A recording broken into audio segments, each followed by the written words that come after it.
আসসালামু আলাইকুম ভিউয়ার্স, আমি তামিম রাজা আছি আপনার সঙ্গে। তো স্বাগত একটা নতুন ভিডিওতে। তো আজকে আসছিলাম ভিউয়ার্স ধানের জমিতে বীজ দিতে। ধানে এই যে মাথা দেখেন পোকা লাগছে। তো একটা জিনিস খেয়াল করলাম, আমি বীজ দিয়েছি পোকা মারা ধানের মাথায়, কাটাপ নামে বিষ। ঠিক আছে, তো বিষটা দিয়ে আমি উঠছি, মানে এই দেখেন ঢপটা রেখে দিয়েছি কলা জমিতে। খুব বেশি হলে 40 মিনিট হবে। তো ওঠার পর আমি খেয়াল করে দেখলাম, এই যে দেখেন আমাদের ধানের জমি নেখা জমি, তো অনেক পানি থাকে। তো পানিতে এই দেখেন মাছ, এই যে মাছ আপনার মানে 40 মিনিটের মধ্যে পানি আছে আপনার 3 থেকে 4 ইঞ্চি।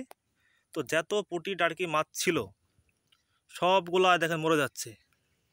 তো ভিডিওটা এই জন্য করা যে আমরা অনেকে আসি ধানের জমিতে বীজ দিই, মাস্ক ব্যবহার করি না, চোখে চশমা ব্যবহার করি না, পায়ের জুতা তো বাদই দিলাম, গায়ের জামা যেটা থাকে সেটা ইউজ করি।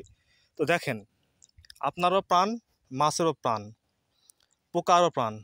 আমি দিয়েছি ধানের জমিতে পোকা মারা বিষ, কিন্তু দেখেন 4 ইঞ্চি পানি থাকা সত্ত্বেও মাছগুলা এই বিষে মরে যাচ্ছে। এই দেখেন যেগুলো বেঁচে আছে সেগুলো এত দৌড় ছড়াছড়ি করছে, মনে হয় যেন সেই আগুন লেগে গেছে ঘরে, এরকম ভাবে ছড়াছড়ি করছে। তো আপনাদেরকে একটা কথা বলবো, আপনারা যদি যারা কৃষিকাজ করেন তারা বিষ কীটনাশক দিবেন একটু সাবধানতা করে। আসসালামু আলাইকুম, ভালো থাকবেন, আল্লাহ হাফেজ।